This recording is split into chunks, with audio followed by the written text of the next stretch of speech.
Hello aspirants, welcome to my channel Bampton Institute and very good morning. Aspirants हमने sentence start किए थे।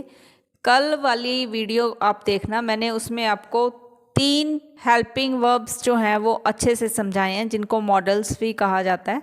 उसमें मैंने शुड, मस्ट और ऑट टू के बारे में आपको बताया था। आज हम आगे वाले 3 कर लेते हैं। अच्छे से देखिए, ये बहुत काम आने वाली चीज़ है। तो ये है आपके सामने नेक्स्ट मॉडल्स। ये आप देखिए, सबसे पहला जो मैंने बनाया है, आपको इतना तो याद ही होगा कि हमें क्या पता होना चाहिए, subject, helping verb, first form और ऑब्जेक्ट। ये चीज़ लगा के हमारा एक सेंटेंस कंप्लीट हो जाता है। तो आज जो है हेल्पिंग वर्ब वो है हमारे पास हैव टू। हैव टू का मतलब है जब कभी भी हम किसी से कोई भी बात करते हैं, लाइन के एंड में आएगा पड़ता है।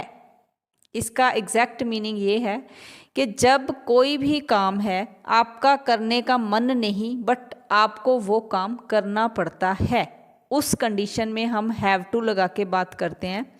इसी फॉर्म में सब्जेक्ट लेंगे, फिर हेल्पिंग वर्ब लगा के फर्स्ट फॉर्म और ऑब्जेक्ट, हमारी लाइन कंप्लीट हो जाएगी। तो जैसे मैंने कहा कि हमारा काम करने का मन नहीं, लेकिन हमें काम करना पड़ता है। मुझे स्कूल पैदल जाना पड़ता है। मुझे स्कूल पैदल जाना पड़ता है। तो क्या बन गया ये? आई हैव टू, ये पूरा का पूरा लग गया helping verb. I have to go to school on foot. Subject, helping verb, first form, object. दूसरी एग्जाम्पल मैंने ली है, मुझे उसकी बात सुननी पड़ती है। मतलब मुझे अच्छा नहीं लगता उसको सुनना, लेकिन मुझे सुनना पड़ता है। तो मुझे उसकी बात सुननी पड़ती है, मतलब I have to listen him. Okay, ये हो गया subject, helping verb, object and verb and object. Next जो है हमारे पास कंडीशन है हैड टू। हैड टू का मतलब है ये पास्ट में जाएगा, हम पहले की कोई बात सुना रहे हैं। ये है कि हमारा जो काम करने का मन नहीं था, लेकिन हमें काम करना पड़ा। तो जब कभी भी आप किसी से कोई भी बात करते हो, लाइन के एंड में होगा पड़ा। तो हैड टू लगा के हमने बात करनी है। जैसे हम कहते हैं कि मुझे पूरी फीस देनी पड़ी। अब फीस भी आजकल बहुत ज़्यादा फीस होती है, कई बार नहीं होता, मन नहीं होती, प्रॉब्लम होती है कोई ना कोई। तो हम बात क्या करते हैं कि मुझे पूरी फीस देनी पड़ी। तो कैसे आएगा? I had to pay full fee. I had to pay full fee, that means compulsion. उसके बाद आ गया मुझे सुबह जल्दी उठना पड़ा। ये भी मन नहीं था सुबह उठने का, लेकिन मुझे जल्दी उठना पड़ा। तो लाइन के एंड में पड़ा। और फिर कैसे बनेगा? I had to wake up early in the morning. तो वेकअप होता है एक, और एक होता है गेटअप। इन दोनों में क्या फ़र्क है? वेकअप होता है जैसे आप अलार्म लगा के सोते हो, आपको अटेंटिव होते हो कि आपको इतने बजे उठना है, then you wake up.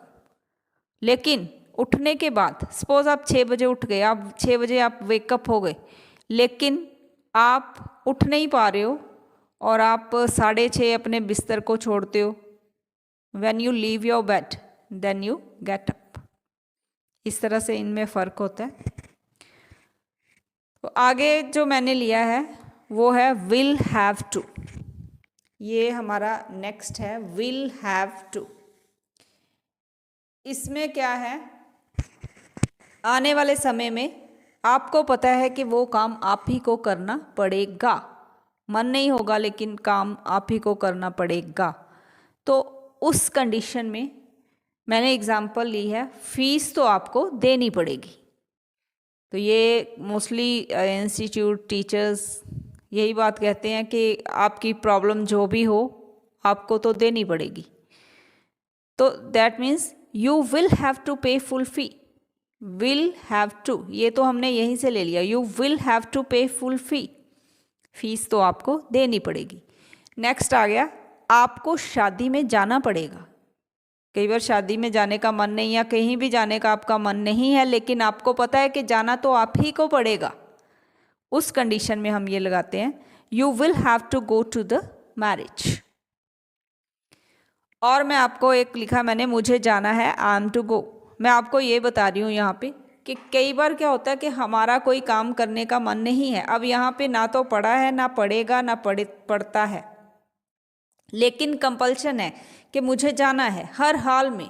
Eight any cost I have to go, हर हाल में मुझे जाना है। वहाँ पे हम ऐसी कंडीशन में क्या करते हैं, हम हेल्पिंग वर्ब जो भी लगता है उसके साथ टू लगा देते हैं, और फिर हमारा बन जाते वही लाइन जैसे आई एम टू गो, और टू के बाद हमेशा फर्स्ट फॉर्म आती है।